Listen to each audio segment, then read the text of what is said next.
tere päevast. Täna meil on siis investeerimisideede universumi miniversioon, kuna Margo on meil Saksamaal elanud juba aastast 1992 ja väga lühidalt siis Eestit nagu külastamas, siis me ei saanud kogu seltskonda kokku ja Ando on üldse kusagil Belgradis ja nüüd me siis oleme ja peame siis kahekesi nagu hakkama saama, aga et kui me seda ettevalmistust tegime, siis need sõnumid olid väga huvitavad. Ja veel kord taustaks, et kus ma nagu selleks Saksamaa saateks inspiratsiooni sain, et siin eelmisel aastal või vaatan, kas see nüüd 24. või 25. aasta raamat, pean isegi üle kontrollima, et see on nüüd välja antud 24, ilmus selline raamat nagu Kaputt, eks ole, sellist klassikaliselt kujul. The End of the German Miracle, ma just lõpetasin selle mingi 2-3 nädalat tagasi ja see ikkagi pani nagu mind sügavalt kugalt kratsima, et mis seal Saksamaal siis toimub. Aga alustame siis sellest, et natukene isiklikust taustast, et kuidas sa sinna üldse Saksamaale sattusid ja miks sa seal oled, et...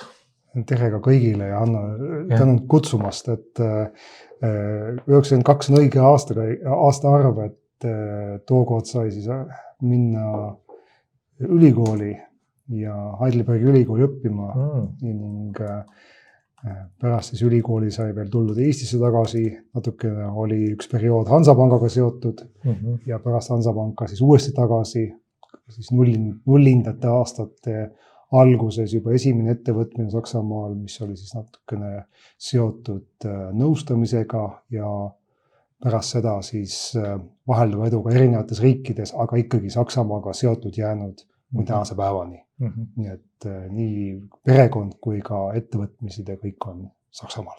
Ja sa eladki Heidelbergis päris või? Jah. Minul on kuidagi... Väike nunnu ülikooli linn. Ja ei, ma tean, ma eelmine suvi sattusingi sinna, mul on jäänud mingi soft spot kuidagi, et minu enda taust on see, et jah, et ma kunagi ülikoolis hakkasin saksa keelt õppima ja ega nüüd viimastel aastatel ma olen ka siis noorem poiss tahtis seal käia, natukene nagu ringi sõitnud ja eelmine aasta sõitsime ka Heidelbergini välja, isegi mõtlesin, et ostaks seal korteri, suure selle sõjahirmus, eks ole, nii et ja põhjus oli ka väga lihtne, et väidetavalt Heidelberg on Saksamaa kõige soojem koht ja selle üleval selle filosoofianes veegi peal, et väidetavalt kasvavad palmid, eks ole, ma vist 1-2 palmi nägin ka. Kasvavad küll ja seal isegi käinud ringi Schiller ja Goethe, kuulu jutu järgi. Et siis on jah nagu natukene väga jah, Saksa nagu klassikud. Aga jah, asja juurde minnes, et oli 2 väga huvitavat väidet, mis sa ütlesid, kui me seda ette valmistasime. Ja esimene väide oli see, et alustame sealt siis lõpupoole pealt, et väga tihti, kui me Saksamaale läheme ja mina seal ka ringi sõidan, et siis me näeme nagu sarnasusi.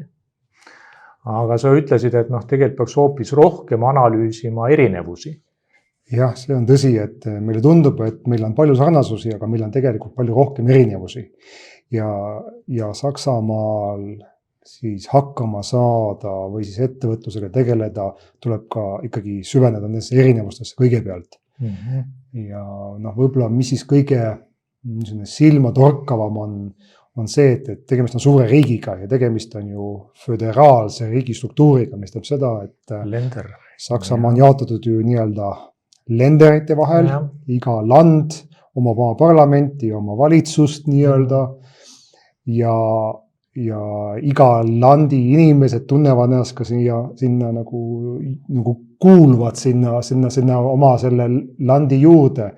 Ja Heidelbergi linn on Baden-Württemberg, nemad kutsuvad ennast The Land, väega isegi, et nemad tahavad olla isegi popimad kui teised, et see on üks väga oluline koht, et ei ole olemas üle saksalist teenuse võrgustikku.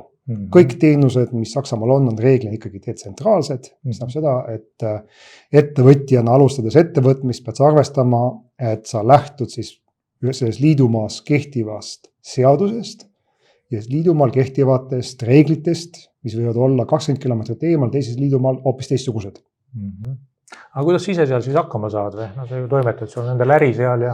et meil on niimoodi, et ise elan Baden-Württembergis, aga ettevõtmised on Hesseni liidumaal, mis tähendab seda, et siis iga päev vahet või käin siis nagu välismaal ja siis suhtlus toimub niimoodi, et eraisikuna tuleb suhelda Baden-Württembergi maksuametiga ja firmas tuleb suhelda Hesseni liidumaa maksuametiga. See on ju arbitraaž, eks ole, kus odavam on, eks ole, kas Hessenis või Baden-Württembergis. Jah, et kuna kõik protsessid on ju mitte digitaalsed ehk analoogsed, siis mõlemad on hästi aeglased, aga jah, et peab arvestama nende erinevustega, et suur riik, aga suure riigis on 15 väikeriiki.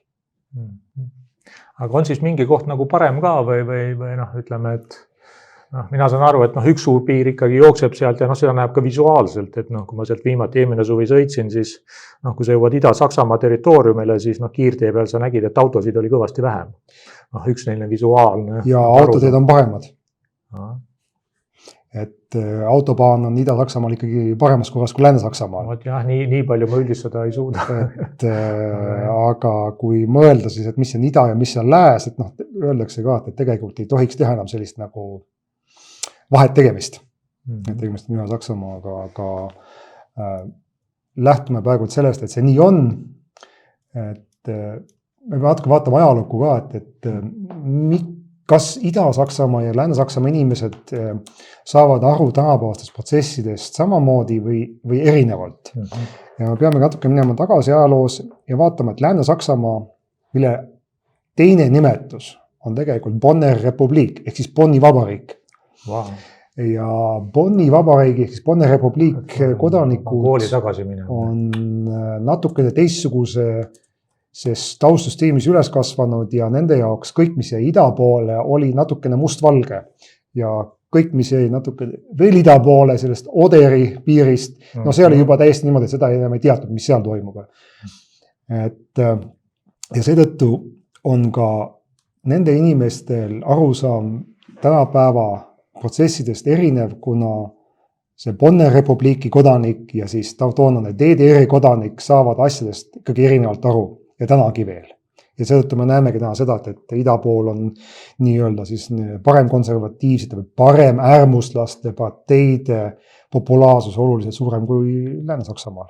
Aga mis see peamine, võib-olla äriperspektiivis, mis see peamine erinevus on? Ja Bonner, kirjutatakse siis Bonner ER-i lõpuga, eks ole. Ma guugeldasin siin tõesti on selline asi olemas ja ma ei olnud teadlik sellest. Et ma arvan, et poliitilised vookused või voolused ei olegi võib-olla olulised äri tegemisele. Et pigem on vaja vaadata, kas nendest asukohtades on olemas tööjõudu oma kas siis tootmise või teenuse turule toomiseks. Meil on näiteks back office Leipzigis, mis on siis Ida-Saksamaa ja peab tunnistama, et viimased 15 aastat on see väga hästi toiminud. Inimesed on väga töökad, väga avatud, väga toredad. Soovitan kindlasti kaaluda Ida-Saksamaad kui asukohta Saksamaal, kus avada oma filiaal, tütarettevõtte, emaettevõtte, tootmine. Okei, siis su esimene argument on see, et Ida-Saksamaa vahel on vahe ja teoreetiliselt tõesti võiks siis arvata niimoodi, et nagu meiegi, et kui sa tuled vaesematest oludest, siis su ütleme, et selline töökus ja materiaalne huvi on, sa oled motiveeritum. Jah, et võib kindlasti öelda, et Ida-Saksa töötajate valmidus ka teha rohkem on oluliselt kõrgem kui ikkagi lääne pool. Et selleks on olemas ka Saksamaal nüüd tänapäeval juba selline mõiste, mida nimetatakse Wohlstandsverwahrlosung. Ehk siis see on siis nagu heaolu laiskus, et kui ollakse liiga kaua juba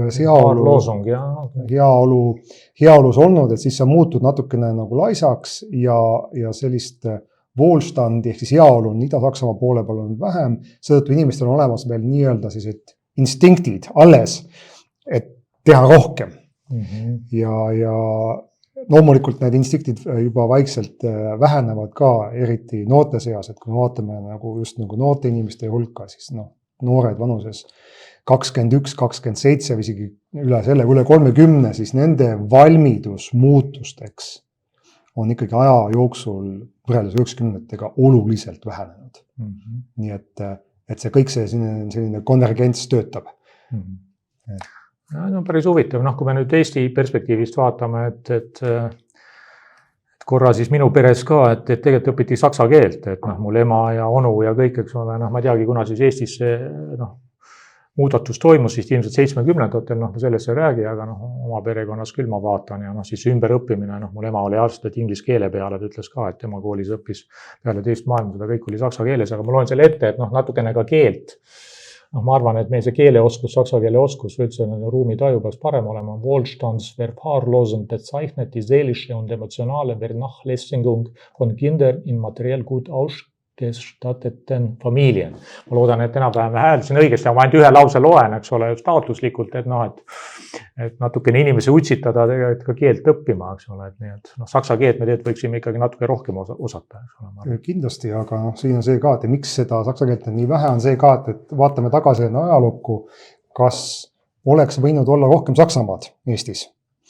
Kindlasti, kui oleks saksa ettevõtet tulnud Eestisse rohkem. Aga noh, me tuletame meelde 90. aastate lõpp, 2000. aastate algus, siis pigem lennati suure kaarega Lufthansa lennukiga üle Tallinna, pigem Sankt-Peterburgi ja Moskvasse.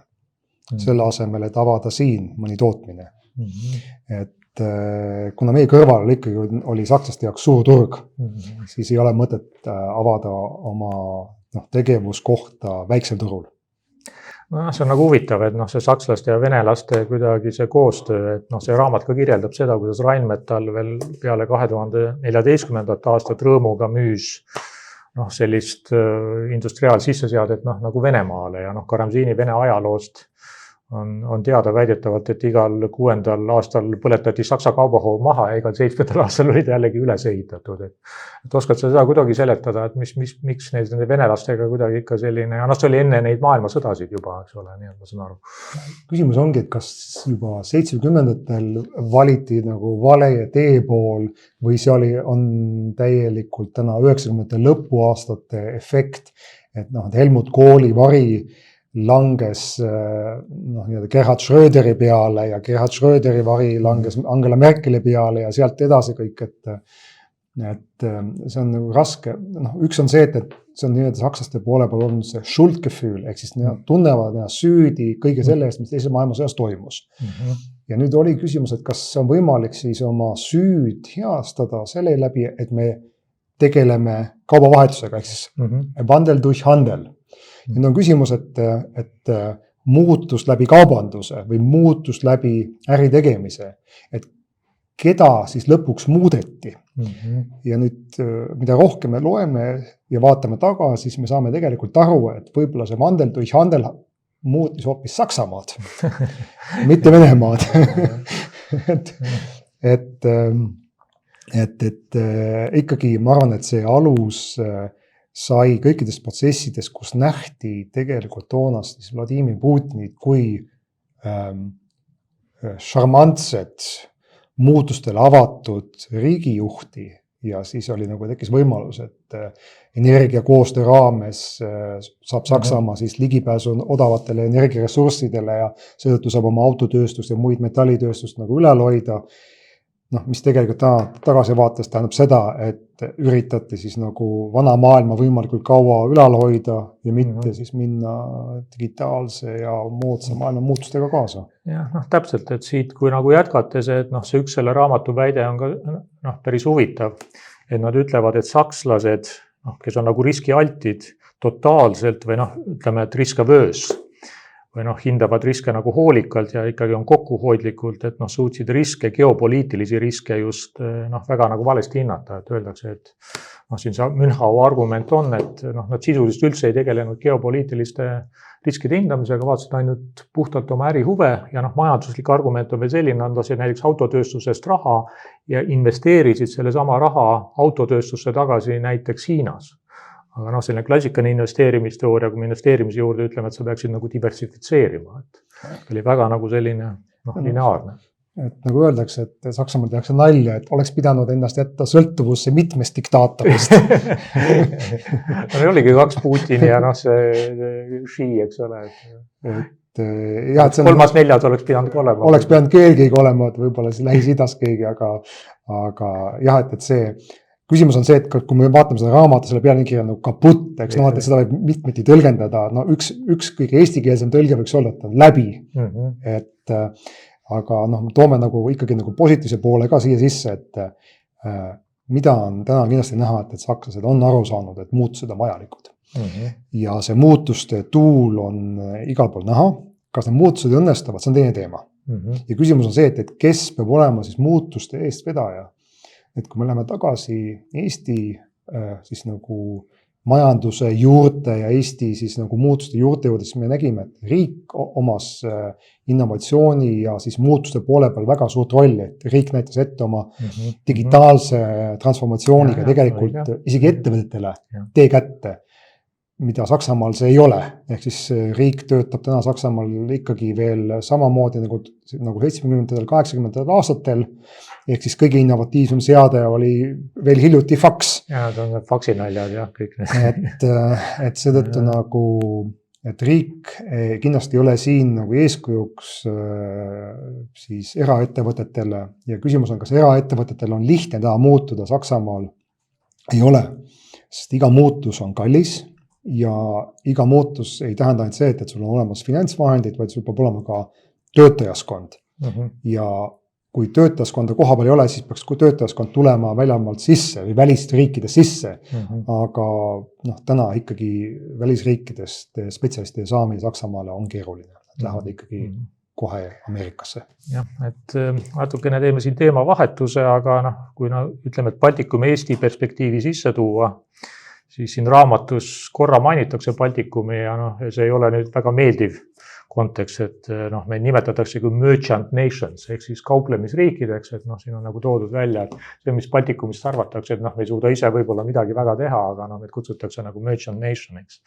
Aga sa võid pärast seda kommenteerida, aga nüüd teemavahetus, et üks teema, mida ma tahan ikkagi käsitleda, on see, Saksamaa on peetud ikkagi, kui vaadata siin 100 aasta tagust, et ta oli maailma juhtiv teadusriik. Öelda, et kõik see teadus ja et ma saan aru, see sinu ettevõte on ka ikkagi baseerub sellisel minu arusaama kohaselt ikkagi nagu teaduslikul meetodile, et üks asi on jah see, et Wernher von Braun mina ka ei teadnud, aga see number oli vist, et ameeriklased võtsid 1600, see oli see Operation Paperclip, 1600 Saksa parimat teadlast Ameerikasse, koos Wernher von Brauniga, eks ole, kes tegi nende raketi nagu programmi, mida võib-olla ka nii väga palju ei teata, aga mis selle Saksamaa teadusega, et on sul selles mõttes, et mingi perspektiiv, et miks nad on kaotanud või on see ikkagi tugev ja see raamat väidab ka, et ühtepidi on see nagu ülikoolid on heal järel, aga teistpidi nad tegelevad võib-olla valedes sektorites on üks mingi järeldus.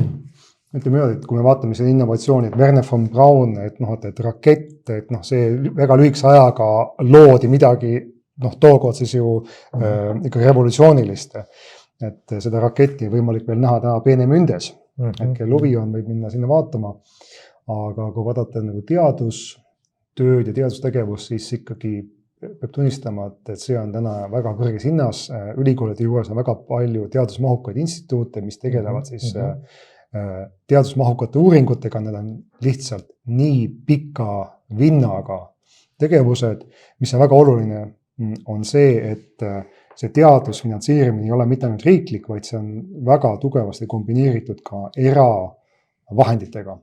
Et kui me vaatame näiteks kas või Heidelbergi linnas, kus siis nagu enamus teadusuuringuid on seotud siis life science'i ja meditsiiniga, siis kõige suuremad siis nagu erasektori finantseerijad tulevad ikkagi SAP omanike ringist, et ja ilma nendeta võib-olla polekski selles asukohas nii suurt teaduskompleksi olnudki.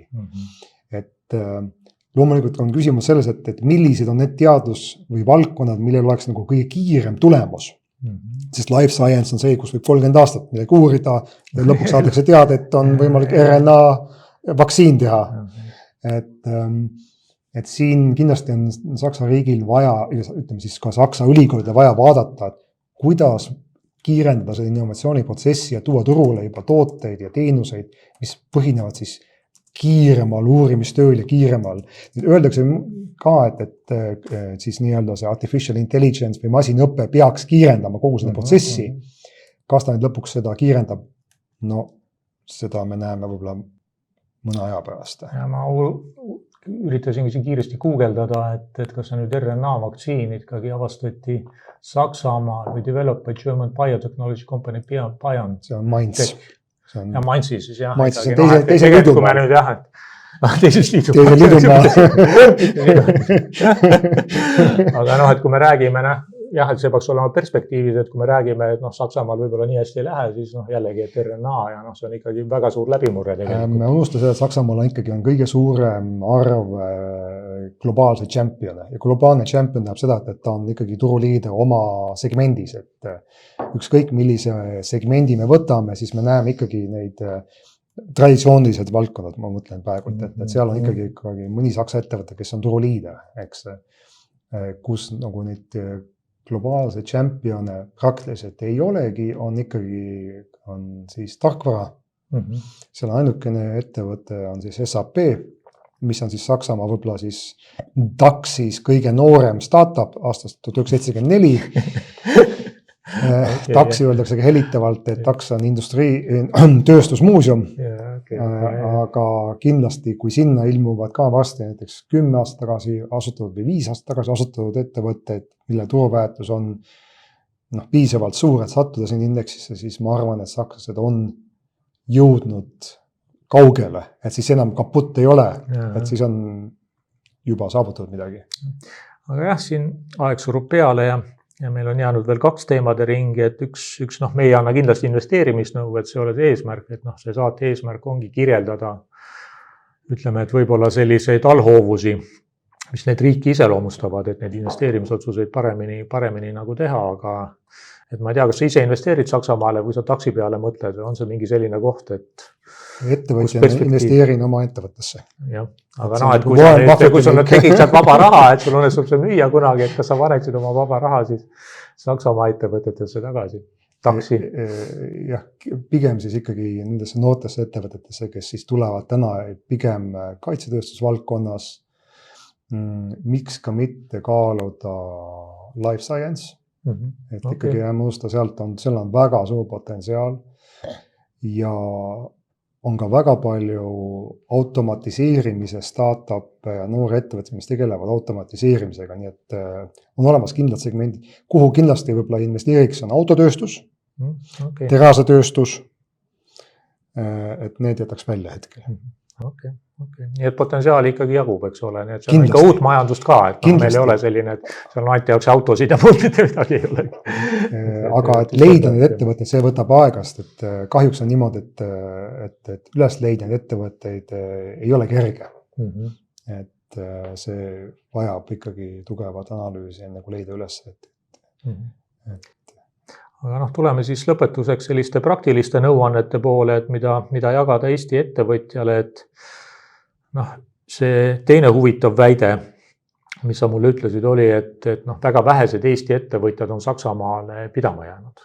Et seal läbi aastate neid palju näinud, ilmselt on ka sinu käest nõu küsitud, kuidas seal hakkama saada ja tegelikult, et ma nägin 5-6 aastat, 7 aastat tagasi ka, et päris paljud on läinud, aga ega minu tunnetus ka oma klientide seas on see, et on ikkagi kuidagi keeruline. Saksamaal äri tegemine eeldab seda, et sa näed Saksamaad kui koduturgu. See on esimene asi, et sa pead võtma seda kui koduturgu. Kui Eesti on su koduturg ja Saksamaa on sinu jaoks lihtsalt üks turg, siis ei pruugi hästi võib-olla õnnestuda. Võta Saksamaad kui koduturgu, ole seal, võta kohalik tegevjuht ja lähtekohad kohalikest tavadest. Teine asi on see, et Saksamaa ei ole nagu Eesti reaalajariik, mis tähendab seda, et kõik protsessid on seal aeglasemad. Et Saksamaal kulub aega ja raha rohkem kui arvata. Aga mis on kindel, ma panen südamele, kui keegi soovib ikkagi seal avada tootmist, oma teenust, siis oluline just see sama mindset. Võta seda kui sinu koduturgu. Aga ikka pean ühe küsimuse edasi küsima, mida see koduturg tähendab, et mis see definitsioon on, et sinu jaoks, et... Ettevõtjana sa pead ikkagi võtma seda, kui sa oled Eesti ettevõtja, siis võta kõik kaasa, koli sinna, ela koha peal, võrgusta ennast koha peal, õpi keel, kirjuta kirju, kirjuta neid palju, ja toimi täpselt nagu sakslane ja see võtab natukene aega, aga kindlasti on see mindset, et seda ei tohi võtta kui nii-öelda siis nagu väikest turgu, tegemist on ikkagi kolossaalse turuga ja sakslastele meeldib, kui see äripartner on, ütleme siis nagu võtab ka seda turgu kui kohalikku tema teenus võetakse kui kohalik teenus, temast saadakse aru kui kohalik ettevõte. Et kui minu käest küsitakse, kas ma olen Eesti ettevõte või Saksa ettevõte, siis on alati, et me oleme Saksa ettevõte. Ma arvan, et nende sõnadega ongi hea lõpetada ja see oli hea soovitus, nii et täname veel kord tulemast ja loodetavasti kõik, kellel on Saksa vastu huvi, et palun kuulake, vaadake. Ja kindlasti, et kui tahate veel nõu küsida, et kui teil õnnestub Margo kusagilt üles leida, eks ole, ma arvan, et hea meelega ikkagi Eesti ettevõtteid ka aitab. Aga aitäh! Tänan kutsumast. Over and out!